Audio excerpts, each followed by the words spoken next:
Welcome to learn with Lucian. ਦੋਸਤੋ, ਹਾਜ਼ਰ ਹੋਏ ਹਾਂ ਅੱਜ ਇੱਕ ਹੋਰ ਵੀਡੀਓ ਲੈ ਕੇ ਫਿਜ਼ਿਕਸ ਵਿਸ਼ੇ 'ਤੇ।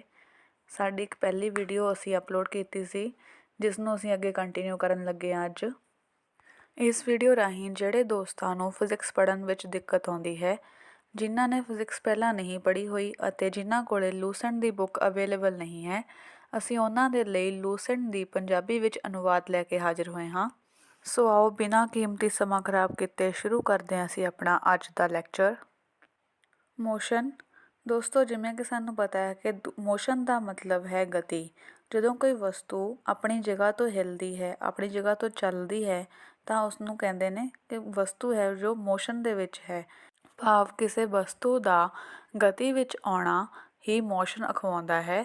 ਦੋਸਤੋ, ਮੋਸ਼ਨ ਜੋ ਹੈ ਇਸ ਦੀਆਂ ਦੋ ਕੁਆਂਟੀਟੀਜ਼ ਨੇ, ਸਕੇਲਰ ਕੁਆਂਟੀਟੀ ਅਤੇ ਵੈਕਟਰ ਕੁਆਂਟੀਟੀ।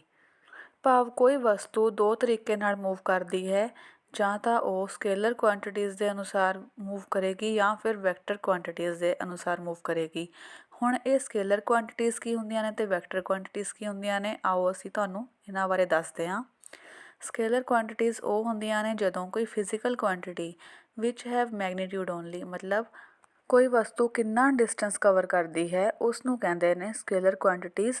ਭਾਵ ਜਿਸ ਵਿੱਚ ਕੇਵਲ ਡਿਸਟੈਂਸ ਕਵਰ ਬਾਰੇ ਦੱਸਿਆ ਗਿਆ ਹੋਵੇ ਪਰ ਕੋਈ ਡਾਇਰੈਕਸ਼ਨ ਮੈਂਸ਼ਨ ਨਾ ਕੀਤੀ ਗਈ ਹੋਵੇ, ਉਹ ਕੁਆਂਟੀਟੀਜ਼ ਸਕੇਲਰ ਕੁਆਂਟੀਟੀਜ਼ ਕਹਾਉਂਦੀਆਂ ਨੇ।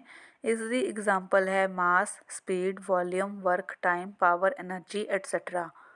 ਦੂਜੇ ਪਾਸੇ ਵੈਕਟਰ ਕੁਆਂਟੀਟੀਜ਼ ਉਹ ਕੁਆਂਟੀਟੀਜ਼ ਹੁੰਦੀਆਂ ਨੇ ਜਿਨ੍ਹਾਂ ਦਾ ਮੈਗਨੀਟਿਊਡ ਅਤੇ ਡਾਇਰੈਕਸ਼ਨ ਦੋਨੋਂ ਹੀ ਹੋਵੇ, ਮਤਲਬ ਇੱਕ ਤਾਂ ਉਹ ਡਿਸਟੈਂਸ ਕਵਰ ਕਰਦੀਆਂ ਹੋਣ ਅਤੇ ਕਿਹੜੀ ਡਾਇਰੈਕਸ਼ਨ ਵਿੱਚ ਉਹ ਡਿਸਟੈਂਸ ਕਵਰ ਕੀਤਾ ਜਾ ਰਿਹਾ ਹੈ। ਜੋ ਵਸਤੂਆਂ ਸਾਨੂੰ ਇਹ ਦੋਨੇ ਚੀਜ਼ਾਂ ਬਾਰੇ ਦੱਸਣ, ਉਹਨਾਂ ਵਸਤੂਆਂ ਨੂੰ ਵੈਕਟਰ ਕੁਆਂਟੀਟੀਜ਼ ਕਿਹਾ ਜਾਂਦਾ ਹੈ। ਵੈਕਟਰ ਕੁਆਂਟੀਟੀਜ਼ ਦੀਆਂ ਕੁਝ ਉਦਾਹਰਨਾਂ ਜਿਵੇਂ ਕਿ displacement, velocity, acceleration, force, momentum, torque, ਇਹਨਾਂ ਸਾਰਿਆਂ ਦੀਆਂ ਮੈਗਨੀਟਿਊਡ ਅਤੇ ਡਾਇਰੈਕਸ਼ਨ ਦੋਨੋਂ ਹੀ ਹੁੰਦੀਆਂ ਨੇ, ਸੋ ਇਹ ਵੈਕਟਰ ਕੁਆਂਟੀਟੀਜ਼ ਕਹਾਉਂਦੀਆਂ ਨੇ। ਦੋਸਤੋ, ਵੈਕਟਰ ਕੁਆਂਟੀਟੀਜ਼ ਨੇ ਜਿਹੜੀਆਂ ਉਹ ਟ੍ਰਾਇੰਗਲ ਲਾਅ ਨੂੰ ਵੀ ਓਬੇ ਕਰਦੀਆਂ ਹੋਣੀਆਂ ਚਾਹੀਦੀਆਂ ਨੇ। ਇੱਥੇ ਜਾਣਨ ਵਾਲੀ ਗੱਲ ਇਹ ਹੈ ਕਿ ਟ੍ਰਾਇੰਗਲ ਲਾਅ ਕੀ ਹੁੰਦਾ ਹੈ। ਜਿਵੇਂ ਕਿ ਸਾਨੂੰ ਪਤਾ ਹੈ ਕਿ ਟ੍ਰਾਇੰਗਲ ਦੀਆਂ 3 ਸਾਈਡਸ ਹੁੰਦੀਆਂ ਨੇ ਅਤੇ ਇੱਕ ਟ੍ਰਾਇੰਗਲ ਦੀਆਂ 2 ਸਾਈਡਸ ਦੀ ਜਿਹੜੀ ਐਡੀਸ਼ਨ ਹੈ ਮੈਗਨੀਟਿਊਡ ਅਤੇ ਡਾਇਰੈਕਸ਼ਨ ਦੀ, ਉਹਨਾਂ ਦੀ ਐਡੀਸ਼ਨ ਜੋ ਹੈ third side the magnitude and direction the edition ਦੇ ਬਰਾਬਰ ਹੋਣਾ ਚਾਹੀਦਾ ਹੈ, ਤਾਂ ਅਸੀਂ ਉਸ ਚੀਜ਼ ਨੂੰ ਕਹਾਂਗੇ ਕਿ ਇਹ ਟ੍ਰਾਇੰਗਲ ਲਾਅ ਹੈ ਜੋ ਓਬੇ ਕਰ ਰਹੀ ਹੈ। So, triangle law of vector addition state that when two vectors are represented as two sides of triangle with the order of magnitude and direction, then the third side of triangle represent the magnitude and direction of the resultant vector। ਮਤਲਬ ਦੋ ਜਿਹੜੇ vectors ਨੇ, ਦੋ sides ਦੇ vector ਨੇ, ਉਹਨਾਂ ਦੀ edition ਆ ਜਿਹੜੀ ਉਹ ਥਰਡ ਸਾਈਡ ਨੂੰ ਰਿਪਰਜੈਂਟ ਕਰਦੀ ਆ, ਵੈਕਟਰ ਕੁਆਂਟੀਟੀ ਨੂੰ ਰਿਪਰਜੈਂਟ ਕਰਦੀ ਆ। ਮੀਨਸ ਉਸ ਵਿੱਚ ਡਾਇਰੈਕਸ਼ਨ ਅਤੇ ਮੈਗਨੀਟਿਊਡ ਦੋਨੋਂ ਹੀ ਦਿੱਤੇ ਹੁੰਦੇ ਨੇ ਅਤੇ ਇਹ ਉਹਨਾਂ ਦਾ ਰਿਜ਼ਲਟੈਂਟ ਵੈਕਟਰ ਹੁੰਦਾ, ਮਤਲਬ ਜੋ ਉਹਨਾਂ ਦੀ ਐਡੀਸ਼ਨ ਤੋਂ ਬਾਅਦ ਸਾਨੂੰ ਆਨਸਰ ਮਿਲਦਾ ਹੈ, ਇਹ ਉਹ ਰਿਜ਼ਲਟੈਂਟ ਵੈਕਟਰ ਹੁੰਦਾ ਹੈ। ਦੋਸਤੋ, ਹੁਣ ਅਸੀਂ ਗੱਲ ਕਰਾਂਗੇ ਡਿਸਟੈਂਸ ਦੀ। ਡਿਸਟੈਂਸ ਕੀ ਹੁੰਦਾ ਹੈ? ਇਹ ਹੁੰਦਾ ਹੈ distance is the length of actual path covered by moving object in a given time interval. ਕਿਸੇ ਦਿੱਤੇ ਸਮੇਂ ਅੰਤਰਾਲ ਦੇ ਵਿੱਚ ਕਿਸੇ ਵਸਤੂ ਦੁਆਰਾ ਤੈਅ ਕੀਤੀ ਗਈ ਦੂਰੀ ਨੂੰ ਡਿਸਟੈਂਸ ਕਿਹਾ ਜਾਂਦਾ ਹੈ। ਭਾਵ ਜਦੋਂ ਕੋਈ ਮੂਵਿੰਗ ਆਬਜੈਕਟ ਇੱਕ ਸਥਾਨ ਤੋਂ ਸ਼ੁਰੂ ਹੋ ਕੇ ਦੂਸਰੇ ਸਥਾਨ ਤੱਕ ਪਹੁੰਚਦੀ ਹੈ, ਜਿਹੜਾ ਉਸ ਦੁਆਰਾ ਡਿਸਟੈਂਸ ਕਵਰ ਕੀਤਾ ਜਾਂਦਾ ਹੈ ਉਸ ਨੂੰ ਕਹਿੰਦੇ ਨੇ ਡਿਸਟੈਂਸ ਜਾਂ ਫਿਰ ਦੂਰੀ। ਉਦਾਹਰਨ ਦੇ ਤੌਰ 'ਤੇ ਇੱਕ ਬੱਸ ਲੁਧਿਆਣੇ ਤੋਂ ਸ਼ੁਰੂ ਹੋ ਕੇ ਜਲੰਧਰ ਪਹੁੰਚਦੀ ਆ ਅਤੇ 40 ਕਿਲੋਮੀਟਰ ਵਿੱਚ ਉਹ ਜਲੰਧਰ ਪਹੁੰਚ ਜਾਂਦੀ ਹੈ, ਤਾਂ ਜੋ 40 ਕਿਲੋਮੀਟਰ ਦੀ ਦੂਰੀ ਬੱਸ ਦੁਆਰਾ ਤੈਅ ਕੀਤੀ ਗਈ ਉਹ ਉਸ ਦਾ ਡਿਸਟੈਂਸ ਕਹਾਉਂਦੀ ਹੈ। ਹੁਣ ਗੱਲ ਕਰਦੇ ਹਾਂ ਡਿਸਪਲੇਸਮੈਂਟ ਦੀ। Shortest distance covered by a body in a definite direction is called displacement. Means ਉਹ ਛੋਟੇ ਤੋਂ ਛੋਟਾ ਡਿਸਟੈਂਸ ਜੋ ਕਿਸੇ ਮੂਵਿੰਗ ਆਬਜੈਕਟ ਦੁਆਰਾ ਕਵਰ ਕੀਤਾ ਜਾਂਦਾ ਇਨ ਪਰਟੀਕੂਲਰ ਡਾਇਰੈਕਸ਼ਨ ਦੇ ਵਿੱਚ, ਉਸ ਨੂੰ ਡਿਸਪਲੇਸਮੈਂਟ ਕਹਿੰਦੇ ਨੇ। ਮੰਨ ਲਓ ਤੁਸੀਂ ਇੱਕ ਗਰਾਊਂਡ ਦੇ ਵਿੱਚ ਭੱਜ ਰਹੇ ਹੋ ਅਤੇ ਤੁਸੀਂ ਇੱਕ ਸਟਾਰਟਿੰਗ ਪੁਆਇੰਟ ਤੋਂ ਸ਼ੁਰੂ ਕੀਤਾ ਭੱਜਣਾ ਅਤੇ ਵਾਪਸ ਉਸੇ ਪੁਆਇੰਟ 'ਤੇ ਆ ਕੇ ਆਪਣੀ ਰੇਸ ਨੂੰ ਖ਼ਤਮ ਕੀਤਾ, ਤਾਂ ਜਿਹੜਾ ਤੁਸੀਂ ਡਿਸਪਲੇਸਮੈਂਟ ਲਿਆ ਉਹ ਕੀ ਕਹੇਗਾ? Zero displacement. ਮੀਨਸ ਤੁਸੀਂ ਇੱਕ ਪਰਟੀਕੂਲਰ ਡਾਇਰੈਕਸ਼ਨ ਦੇ ਵਿੱਚ ਜਿੰਨਾ ਛੋਟਾ ਛੋਟਾ ਡਿਸਟੈਂਸ ਕਵਰ ਕੀਤਾ ਉਸ ਨੂੰ ਡਿਸਪਲੇਸਮੈਂਟ ਆਖਦੇ ਨੇ। ਦੋਸਤੋ, distance is a scalar quantity whereas displacement is a vector quantity, both having the same unit metre. Displacement may be positive, negative, or zero, whereas distance is always positive. In general, magnitude of displacement is less than or equal to distance. I hope ਤੁਹਾਨੂੰ distance ਤੇ displacement ਦਾ ਫਰਕ examples ਦੇ through ਚੰਗੀ ਤਰ੍ਹਾਂ ਸਮਝ ਲੱਗ ਗਿਆ ਹੋਊਗਾ। ਆਓ ਹੁਣ ਗੱਲ ਕਰਦੇ ਹਾਂ ਸਪੀਡ ਦੀ। ਸਪੀਡ ਕੀ ਹੁੰਦੀ ਹੈ? Distance travelled by the moving object in unit time interval is called speed. That is speed is equal to distance upon time. Means ਕਿਸੇ ਦਿੱਤੇ ਹੋਏ ਸਮੇਂ ਦੇ ਵਿੱਚ ਕਿਸੇ ਮੂਵਿੰਗ ਆਬਜੈਕਟ ਮਤਲਬ ਕੋਈ ਚੱਲਦੀ ਵਸਤੂ ਦੇ ਦੁਆਰਾ ਜਿੰਨਾ ਡਿਸਟੈਂਸ ਕਵਰ ਕੀਤਾ ਜਾਂਦਾ ਕਿਸੇ ਦਿੱਤੇ ਹੋਏ ਸਮੇਂ ਅੰਤਰਾਲ ਦੇ ਵਿੱਚ ਉਸ ਨੂੰ ਕਹਿੰਦੇ ਨੇ ਸਪੀਡ। ਫੋਰ ਐਗਜ਼ਾਮਪਲ ਕੋਈ ਬੱਸ 1 ਘੰਟੇ ਵਿੱਚ 40 ਕਿਲੋਮੀਟਰ ਦਾ ਸਫ਼ਰ ਤੈਅ ਕਰਦੀ ਆ ਤਾਂ ਇਹ 40 ਕਿਲੋਮੀਟਰ ਦਾ ਸਫ਼ਰ ਪ੍ਰਤੀ ਘੰਟੇ ਦੇ ਅਨੁਸਾਰ ਉਸ ਦੀ ਸਪੀਡ ਕਹਾਏਗਾ। It is a scalar quantity and its SI unit is metre per second. ਜੋ ਸਪੀਡ ਹੈ ਉਹ ਇੱਕ ਸਕੇਲਰ ਕੁਆਂਟਿਟੀ ਹੈ ਜਿਸ ਵਿੱਚ ਡਾਇਰੈਕਸ਼ਨ ਨੂੰ ਮੈਂਸ਼ਨ ਨਹੀਂ ਕੀਤਾ ਜਾਂਦਾ। Means speed only depends upon the magnitude of the moving object. That is why it is a scalar quantity. ਹੁਣ ਗੱਲ ਕਰਦੇ ਹਾਂ ਵੈਲੋਸਿਟੀ ਦੀ। Velocity of a moving object is defined as displacement of the object in unit time interval. That is velocity is equal to displacement of time. ਜਿਵੇਂ ਕਿ ਸਾਨੂੰ ਪਤਾ ਹੈ ਕਿ ਡਿਸਪਲੇਸਮੈਂਟ ਕੀ ਹੁੰਦੀ ਹੈ। ਡਿਸਪਲੇਸਮੈਂਟ ਵਿੱਚ ਡਾਇਰੈਕਸ਼ਨ ਵੀ ਮੈਂਸ਼ਨ ਕੀਤੀ ਜਾਂਦੀ ਹੈ ਮੈਗਨੀਟਿਊਡ ਦੇ ਨਾਲ।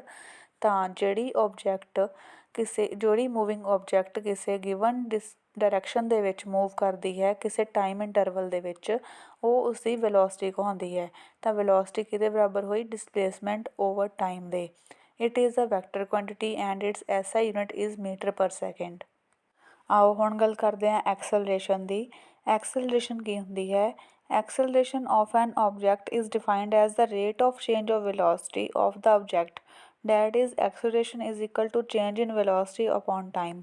ਮਤਲਬ it is the change in displacement upon time over given time interval. It is a vector quantity and its SI unit is meter per second square। ਤਾਂ ਦੋਸਤੋ ਐਕਸਲਰੇਸ਼ਨ ਕੀ ਹੁੰਦੀ ਹੈ? ਜੋ ਚੇਂਜ ਇਨ ਵੈਲੋਸਿਟੀ ਹੈ ਉਹਦੇ ਵਟੇ ਜਿੰਨਾ ਟਾਈਮ ਹੈ ਮਤਲਬ ਵੈਲੋਸਿਟੀ ਕਿੰਨੇ ਟਾਈਮ ਇੰਟਰਵਲ ਵਿੱਚ ਚੇਂਜ ਕਰ ਰਹੀ ਹੈ ਉਸ ਨੂੰ ਅਸੀਂ ਐਕਸਲਰੇਸ਼ਨ ਆਖਦੇ ਹਾਂ। ਤਾਂ ਇਸ ਦੀ ਜਿਹੜੀ ਯੂਨਿਟ ਹੈ ਉਹ ਮੀਟਰ ਪ੍ਰਤੀ ਸੈਕਿੰਡ ਸਕੁਅਰ ਹੁੰਦੀ ਹੈ। If the velocity decrease with time then acceleration is negative and is called retardation। ਮਤਲਬ ਇਹ ਦੋਨੋਂ ਹੀ ਆਪਸ ਵਿੱਚ ਡਾਇਰੈਕਟਲੀ ਪ੍ਰਪੋਰਸ਼ਨਲ ਹੁੰਦੀਆਂ ਨੇ। ਜੇ ਵੈਲੋਸਿਟੀ ਘਟੂਗੀ ਤਾਂ ਐਕਸਲਰੇਸ਼ਨ ਵੀ ਡੈਫੀਨੇਟਲੀ ਨੈਗੇਟਿਵ ਹੋਊਗੀ ਮਤਲਬ ਘਟੇਗੀ। ਅਗਰ ਵੈਲੋਸਿਟੀ ਇਨਕਰੀਜ਼ ਕਰੂਗੀ ਤਾਂ ਐਕਸਲਰੇਸ਼ਨ ਵੀ ਇਨਕਰੀਜ਼ ਕਰੂਗੀ। ਘਟਣ ਨੂੰ ਰਿਟਾਰਡੇਸ਼ਨ ਆਖਦੇ ਨੇ ਅਤੇ ਵਧਣ ਨੂੰ ਐਕਸਲਰੇਸ਼ਨ ਆਖਦੇ ਨੇ। ਹੁਣ ਅਸੀਂ ਗੱਲ ਕਰਦੇ ਹਾਂ equation of motion in one dimension. One dimension ਵਿੱਚ ਮੋਸ਼ਨ ਦੀ ਇਕੁਏਸ਼ਨ ਕੀ ਹੋਏਗੀ ਉਹ ਅਸੀਂ ਗੱਲ ਕਰਾਂਗੇ। Motion with uniform velocity. ਜਦੋਂ ਮੋਸ਼ਨ ਯੂਨੀਫਾਰਮ ਵੈਲੋਸਿਟੀ ਦੇ ਵਿੱਚ ਹੋਵੇਗਾ ਤਾਂ ਉਸ ਦੀ ਇਕੁਏਸ਼ਨ ਕੀ ਬਣੂਗੀ? Speed is equal to velocity multiply with time. That is speed is equal to velocity and time S is equal to V T. And motion with uniform acceleration ਉਸ ਦੀ ਕੀ ਫਾਰਮੂਲਾ ਬਣੇਗਾ? V square is equal to you square plus 2as। ਦੋਸਤੋ velocity ਦਾ formula ਉੱਪਰ ਦਿੱਤੀਆਂ ਗਈਆਂ values ਤੋਂ drive ਕਰਨ ਤੋਂ ਬਾਅਦ ਨਿਕਲੇਗਾ। ਸੋ ਤੁਸੀਂ ਇਹਨੂੰ ਐਜ਼ ਇਟ ਇਜ਼ ਯਾਦ ਕਰ ਸਕਦੇ ਹੋ। That is v square is equal to you square plus 2as। ਇਹ ਕੀ ਹੈ? Motion with uniform acceleration. ਇਹਨਾਂ ਦੋਨੋਂ ਇਕੁਏਸ਼ਨ ਤੁਸੀਂ ਯਾਦ ਕਰ ਲੈਣਾ ਹੈ। ਹੁਣ ਅਸੀਂ ਗੱਲ ਕਰਾਂਗੇ ਸਰਕੂਲਰ ਮੋਸ਼ਨ ਦੀ। ਜਦੋਂ ਕੋਈ ਆਬਜੈਕਟ ਸਰਕੂਲਰ ਪਾਥ ਵਿੱਚ ਮੂਵ ਕਰਦੀ ਹੈ ਤਾਂ ਉਸਨੂੰ ਕਹਿੰਦੇ ਨੇ circular motion. If an object describes a circular path, its motion is called circular motion, and if the object moves with uniform speed, its motion is uniform circular motion। ਮਤਲਬ ਕੋਈ ਵਸਤੂ ਸਰਕੂਲਰ ਮੋਸ਼ਨ ਵਿੱਚ move ਕਰ ਰਹੀ ਹੈ ਅਤੇ ਉਸਦੀ speed ਹੈ ਜਿਹੜੀ ਉਹ ਯੂਨੀਫਾਰਮ ਹੈ ਮਤਲਬ ਚੇਂਜ ਨਹੀਂ ਹੋ ਰਹੀ ਤਾਂ ਉਸ ਨੂੰ ਅਸੀਂ ਕਹਾਂਗੇ uniform circular motion. Uniform circular motion is an accelerated motion because the direction of velocity changes continuously through the magnitude of velocity, that is speed of the body remains unchanged। ਤਾਂ ਦੋਸਤੋ ਜੋ ਤੁਹਾਨੂੰ ਪਹਿਲਾਂ ਵੀ ਦੱਸਿਆ ਹੈ ਕਿ ਜੋ ਯੂਨੀਫਾਰਮ ਸਰਕੂਲਰ ਮੋਸ਼ਨ ਹੈ ਉਸ ਵਿੱਚ ਓਨਲੀ ਡਾਇਰੈਕਸ਼ਨ ਜੋ ਹੈ ਉਹ ਚੇਂਜ ਕਰਦੀ ਹੈ ਕਿਉਂਕਿ ਇੱਕ ਐਕਸਲਰੇਟਡ ਮੋਸ਼ਨ ਹੈ। ਉਹਦੇ ਵਿੱਚ ਜਦੋਂ ਵਸਤੂ ਪਈ ਹੈ ਤਾਂ ਉਸ ਦਾ ਮੈਗਨੀਟਿਊਡ ਜੋ ਹੈ ਉਹਨੂੰ ਇਫੈਕਟ ਕਰੇਗਾ। ਮੀਨਸ ਮੈਗਨੀਟਿਊਡ ਅਨਚੇਂਜਡ ਰਹਿੰਦਾ ਹੈ ਅਤੇ ਡਾਇਰੈਕਸ਼ਨ ਜੋ ਹੈ ਉਹ ਚੇਂਜ ਹੁੰਦੀ ਹੈ ਕਿਉਂਕਿ ਇੱਕ ਵੈਕਟਰ ਕੁਆਂਟਿਟੀ ਹੈ ਅਤੇ ਇਸਨੇ ਸਰਕੂਲਰ ਮੋਸ਼ਨ ਵਿੱਚ ਮੂਵ ਕਰਨਾ ਹੈ। ਤਾਂ speed of the body remains unchanged. The uniform circular motion ਉਹ ਹੁੰਦਾ ਜਿਸ ਵਿੱਚ ਸਪੀਡ ਜੋ ਹੈ ਉਸਦੀ ਯੂਨੀਫਾਰਮ ਰਹਿੰਦੀ ਹੈ ਬਟ ਉਸਦੀ ਡਾਇਰੈਕਸ਼ਨ ਜੋ ਹੈ ਉਹ ਚੇਂਜ ਹੁੰਦੀ ਹੈ। ਸੋ ਦੋਸਤੋ ਉਮੀਦ ਕਰਦੇ ਹਾਂ ਕਿ ਤੁਹਾਨੂੰ ਸਾਰੀ ਜਾਣਕਾਰੀ ਚੰਗੀ ਲੱਗੀ ਹੋਵੇਗੀ। ਮਿਲਦੇ ਹਾਂ ਆਪਣੀ ਅਗਲੀ ਵੀਡੀਓ ਵਿੱਚ, ਤਦ ਤੱਕ ਲਈ ਧੰਨਵਾਦ ਜੀ।